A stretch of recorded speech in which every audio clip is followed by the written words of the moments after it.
J'ai jamais rêvé, jamais envisagé de faire autre chose de ma vie que d'enseigner. Elle a 24 ans et le feu sacré. Mais aujourd'hui, on m'a ramené tous les cahiers à la maison. Sol Felstina vient de commencer sa première année d'enseignement en classe d'accueil à Montréal. J'aime beaucoup ma classe, j'aime beaucoup l'école, j'aime beaucoup le milieu, mais c'est sûr que c'est une lourde tâche. Il y a beaucoup de tâches connexes au poste d'enseignant. Même si elle n'est pas rendue là, elle comprend que les conditions de travail difficiles poussent certains de ses collègues à déserter la profession. Ils seraient entre 25 et 30 % à quitter leur poste après la première année d'enseignement et jusqu'à 50 % après 5 ans. L'état de nos membres en ce moment, c'est qu'il faut que les choses changent et radicalement.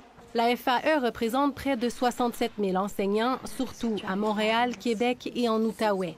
À compter de jeudi, ils seront en grève générale illimitée. Le grand cri du cœur, c'est qu'il faut travailler ce qui se passe dans la classe. Il faut s'assurer que les élèves sont évalués, qu'on réponde à leurs besoins, que les bonnes classes soient créées pour que les élèves aient les services qu'ils sont en droit d'avoir puis que ça ne repose pas uniquement sur le prof dans la classe ordinaire. On n'y arrive plus. Trop d'élèves en difficulté, trop de besoins particuliers, les syndicats veulent revoir la composition des classes. C'est non parce que c'est impossible. Une fin de non-recevoir de la part de la ministre. Moins d'étudiants par classe me donne nécessairement une obligation d'augmenter immédiatement, au lendemain de l'entente, le nombre d'enseignants et je ne peux pas faire ça. Depuis peut-être 25 ou 30 ans, on a étiré l'élastique. La CSQ fait partie du Front commun qui débraie à partir d'aujourd'hui pour 3 jours. Le syndicat représente 90 000 enseignants et 120 000 professionnels de soutien dans les écoles. Pour Éric Gingras, il faut donner plus de lustre à la profession d'enseignant.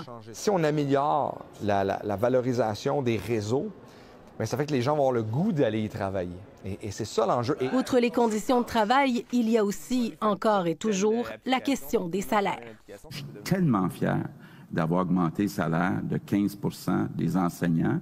Je pense que c'est un message majeur sur la valorisation de l'éducation. Dans les faits, lors de la négociation précédente, ce qui a surtout augmenté, ce sont les échelons au bas et au haut de l'échelle salariale.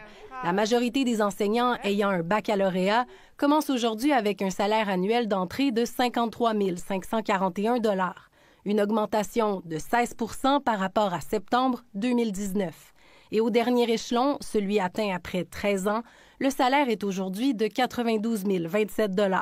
C'est pas parce qu'on a fait quelque chose il y a 3 ans que ça a tout réglé. Et c'est ça le message qu'on envoie. L'inflation s'est ajoutée. Et après ça, d'autres négociations qui ont fait augmenter aussi les salaires du Canada. On se retrouve encore à la traîne dans la moyenne canadienne. Primes, aide à la classe, bourses pour les étudiants au baccalauréat en éducation. Malgré les tentatives d'urgence du gouvernement pour atténuer la pénurie de main-d'œuvre, le changement réclamé est plus profond. J'ai l'impression qu'avec les conditions qu'on a, le salaire et tout ce laisser-faire un peu du gouvernement par rapport aux enseignants, ça contribue au message que l'enseignement, l'éducation, c'est pas si important. Fraîchement diplômée, Sol n'a pas l'impression que cette profession, dont elle a tant rêvé, est valorisée. Ici Jacques Audrey Charbonneau, Radio-Canada, Montréal.